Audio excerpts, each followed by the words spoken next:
وہ بہت دور نہیں ہے, بہت تیزی سے, بس اشارے کی دیر ہے, بس یوں ہی پکڑ دیے جاؤ, ہلنے کا موقع نہیں. کئی بار ڈاکٹر صاحب اس بات کا ذکر کرتے ہیں, مجھ سے کہنے لگے مفتی صاحب میں نے دیکھا, کئی بار لگتا ہے ڈاکٹروں کو کہ یار یہ کیا 2 خوراک میں ٹھیک ہو جائے گا, لیکن وہ مر جاتا ہے. وہ کئی بار ایسے مریض ہمارے پاس آتے ہیں کہ لوگ کہتے ہیں بچے گا نہیں, لیکن پھر بھی بچ جاتا. کہتے ہیں تب پتہ چلتا ہے زندگی دینے والا بھی اللہ ہے اور موت دینے والا بھی اللہ ہے.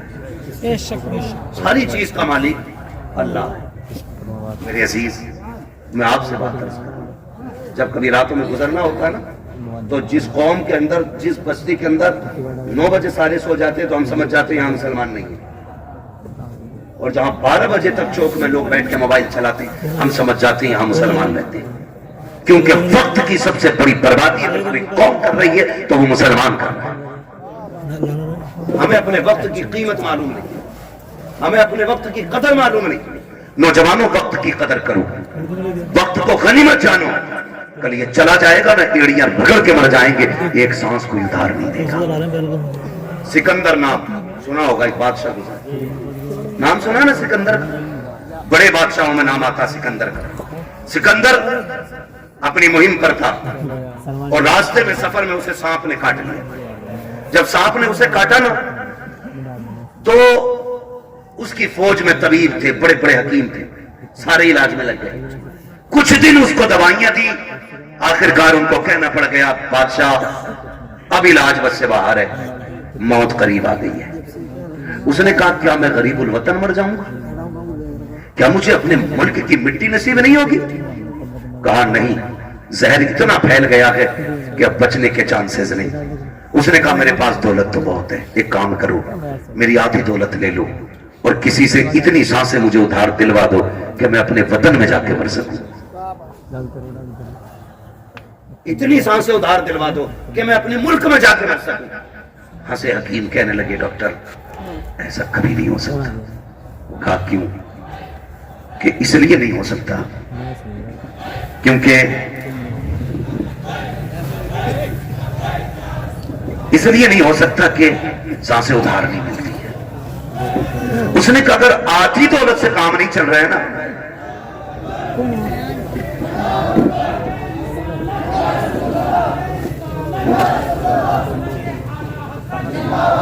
اگر آدھی سانسوں سے, اس نے کہا اگر آدھی دولت سے کام نہیں چل رہا ہے نا تو کہا پھر ایسا کرو میری پوری دولت اٹھا دو. توجہ ہے سارے لوگوں کی, توجہ کریں ذرا میری طرف. اس نے کہا اگر آدھی دولت سے سانسیں نہیں مل رہی نا تو اس نے کہا میری ساری دولت لے لو, میری ساری دولت لے لو, لیکن اتنی سانسیں مجھے دلوا دو کہ میں اپنے وطن میں جا کے مر سکوں. بھائی شانتی سے آ کے بیٹھ جاؤ. اس نے کہا اتنی سانسیں مجھے دلوا دو کہ میں اپنے وطن میں جا کے مر سکوں. تو اس نے کہا بادشاہ پوری دولت لے کر بھی تجھے ایک سانس کوئی ادھار نہیں دے سکتا.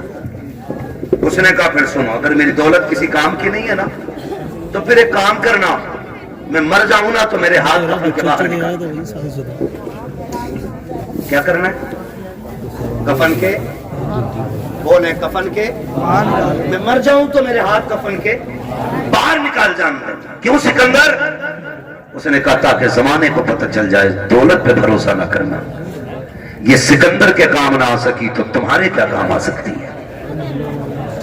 اور یہ بھی نکال کے بتا دینا کہ میں وہ بے وقوف بندہ ہوں جس نے سب کچھ دولت کو سمجھا تھا, لیکن جب آیا تھا تب بھی ہاتھ خالی تھے اور جا رہا ہوں تب بھی ہاتھ خالی ہے. میرے عزیز, موت جب آئے گی نا ایک لمحے کا موقع نہیں دے گی, ایک منٹ کا موقع نہیں دے گی, آپ سیدھا نہیں ہونے دے گی. تم نے دیکھا ہوگا شداد نے جنت بنوائی, سنا ہے کہ نہیں؟ شداد نے جنت بنوائی. خواب کتنے بڑے تھے کہ پوری زندگی ہے اس کی زندگی جنت میں گزاروں گا, لیکن جب مرا نا تو زمین و آسمان کے بیچ میں لٹکا ہوا تھا. اور یہ بھی آتا ہے کہ ایک پیر جنت کے باہر تھا اور ایک پیر اندر تھا. اللہ نے کہا کھینچ لو روح, اسے اس کی اوقات پتہ چل جانی چاہیے, اسے اس کی حیثیت پتہ چل جانی چاہیے. نمرود کتنی بڑی طاقت کا مالک تھا, اتنا بڑا طاقتور کہ خدائی کا دعویٰ کر بیٹھا، اللہ نے ایک مچھر سے مروا دیا تاکہ دنیا کو پتہ چل جائے سب سے بڑا خدا اللہ ہے، سب سے پاورفل صرف خدا کی ذات ہے، اور اس کے اصول سے بغاوت کرو گے تو کوئی بچانے والا نہیں ہوگا، کوئی بچانے والا نہیں ہوگا۔ معاف کیجئے گا، میتیں ہوتی ہیں کہ نہیں ہوتی؟ ہوتی ہیں میتیں، دفن میں جاتے ہیں سارے لوگ، جایا کرو پڑھی نہیں کی، پتہ چل جائے انتقال ہوا ہے کسی کو، کہیں بھی پہنچ سکتے ہو، ایمان کے ساتھ بندہ گیا تو ضرور جایا کرو، اگر وہ نیک ہوگا تو اللہ اس کے صدقے میں تمہیں بخش دے گا، اور اگر تم نیک ہوگے تو اللہ تمہارے صدقے میں اسے بخش دے گا۔ یہ کیا کرو۔ اور اب تو معاف کرنا، جنازے بھی نہ جناب، جنازے بھی اب تو بدلے کا بدلہ ہے، جنازے بھی بدلے کا بدلہ ہے۔ ہمارے ابا کے میں آؤ گے تو تمہارے ابا کے میں آئیں گے، تم نہیں آؤ گے تو ہم نہیں آئیں گے، یہ بات کلیئر۔ تم آؤ گے تو ہم آئیں گے، اور تم نہیں آؤ گے تو ہم نہیں آئیں گے۔ بتا ثواب کسے ملا؟ کسی کو ہی نہیں، ڈنگوارا کر گئے۔ ہاں بھائی، ایک تھپڑ تو نے مار لیا، ہم نے مار لیا، بات ہے برابر ہو گئی نا۔ تو اب جنازے بھی خود غرضی میں ہم لوگ